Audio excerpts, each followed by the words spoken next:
বাংলাদেশের কাছে ডারউইন টেস্টে 9 উইকেটে হারার পর এবার আরও বড় বিপদের মুখে অস্ট্রেলিয়া। ম্যাচে স্লো ওভার রেটের কারণে জরিমানার পাশাপাশি বিশ্ব টেস্ট চ্যাম্পিয়নশিপে পয়েন্ট হারাতে পারে প্যাট কামিন্সের দল। তৃতীয় দিনের খেলায় অস্ট্রেলিয়া নির্ধারিত 90 ওভারের বদলে বল করেছে মাত্র 86 ওভার, অথবা 4 ওভার কম করেছে তারা। আইসিসি নিয়ম অনুযায়ী প্রতি ওভার কম করার জন্য খেলোয়াড়দের ম্যাচ ফির 5% পর্যন্ত জরিমানা হতে পারে। অস্ট্রেলিয়ার একজন খেলোয়াড় প্রতি টেস্টে প্রায় 20,000 অস্ট্রেলিয়ান ডলার পান।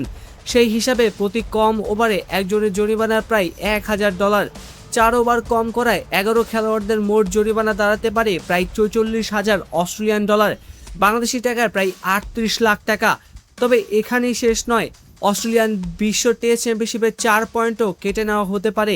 বর্তমানে 84 পয়েন্ট নিয়ে শীর্ষে থাকা অস্ট্রেলিয়ান পয়েন্ট তখন নেমে আসবে 80-তে। অবশ্য চূড়ান্ত সিদ্ধান্ত এখনও হয়নি। ম্যাচের পরিস্থিতি প্রচণ্ড গরম, উইকেটের অবস্থা সবকিছু বিবেচনা করবেন ম্যাচ রেফারি। অস্ট্রেলিয়ার জন্য বিষয়টি তাই বেশ গুরুত্বপূর্ণ, কারণ 2020 সালেও স্লো ওভার রেটের কারণে 4 পয়েন্ট হারিয়েছিল তারা, যার প্রভাব পড়েছিল বিশ্ব টেস্ট চ্যাম্পিয়নশিপের ফাইনালের দৌড়ে। অর্থাৎ বাংলাদেশের কাছে হারার পর ডারউইনে অস্ট্রেলিয়ার ক্ষতির হিসাবটা আরও বড় হতে পারে।